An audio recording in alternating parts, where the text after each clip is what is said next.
Hi guys, welcome back to the Lamp Boy YouTube channel. Today I'm just showing you, I'm going to do a quick video of how to change the wick in a Protector Type 6 lamp. One of my first videos that I did on my channel was how you change the wick in a Protector GR6S lamp, but today I saw an interesting post on Facebook about somebody who made a slight mistake on doing the wick change on a Type 6, and even though it's pretty much the same principle of how you change the wick, I just thought I'd do a video of changing the wick on a Type 6 lamp. So, you've got a Type 6 lamp, it's same as your SL lamp, same as your 6RS lamp, and then you've got your GR6S lamp, which has got a slightly different wick adjustment mechanism, and I'll show you now how these work. I'll just unscrew the bottom from this.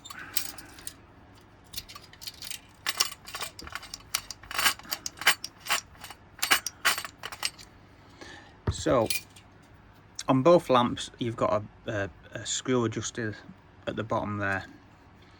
On the GR6S lamp, the screw adjuster is soldered directly onto the wick tube. The wick tube is loose, it goes into the cell, it has a permanent wick inside it that's held in place by a pin, and then on the top you have a piece of trimming wick.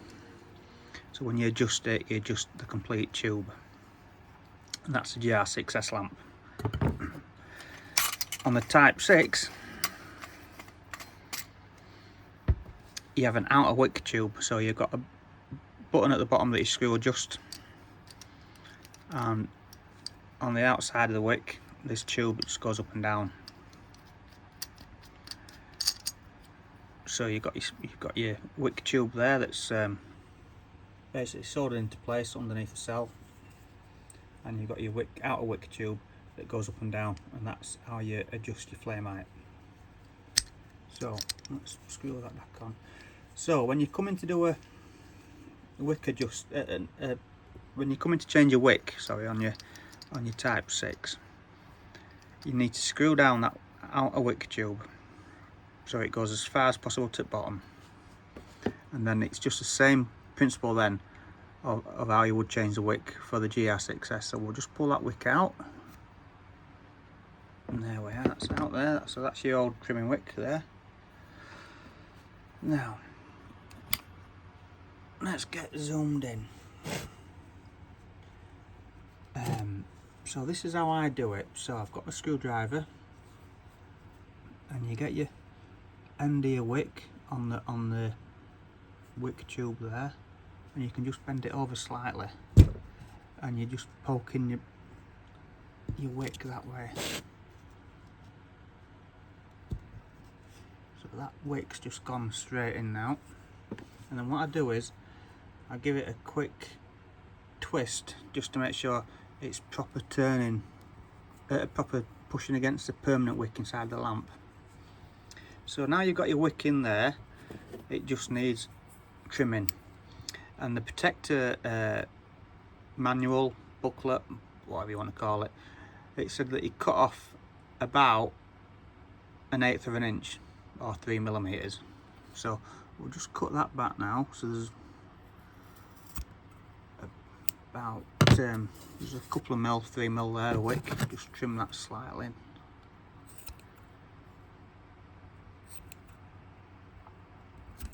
And that's all you need to there now. So I've put some fuel in this lamp already, and already I can see that the middle of the wick there, don't know if you can see that, it's going an off white, and that's the fuel that's been soaked up already. So let me just undo this lamp. So I'll come with my middle section now, and I'll just screw that onto the cell.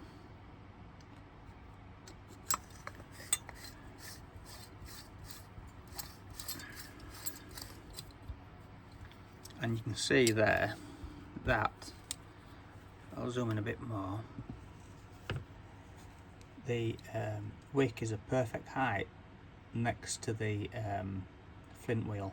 So when you pull the striker out and knock it in, that flint wheel is going to sparkle over that wick there, and that is just how you roughly need it.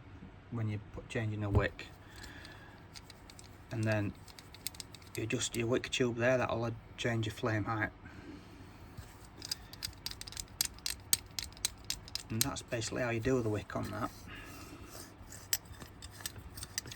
Now, while I've got these Type 6 lamp apart and the GR6S lamp apart, I'll show you something else. My Protector GR6S, you don't often see these, it's got a lead rivet lock on it.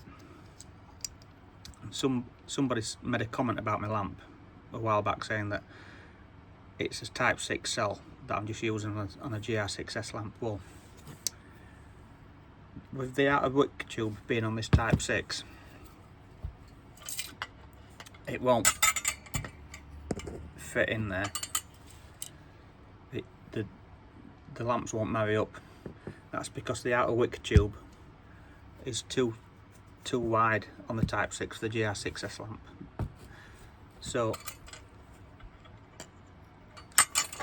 the Type 6 will not fit on the GR6S body. But anyway, that's a little bit of a side note.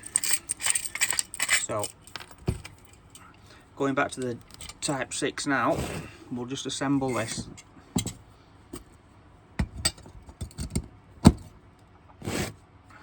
And then we'll get it lit. And then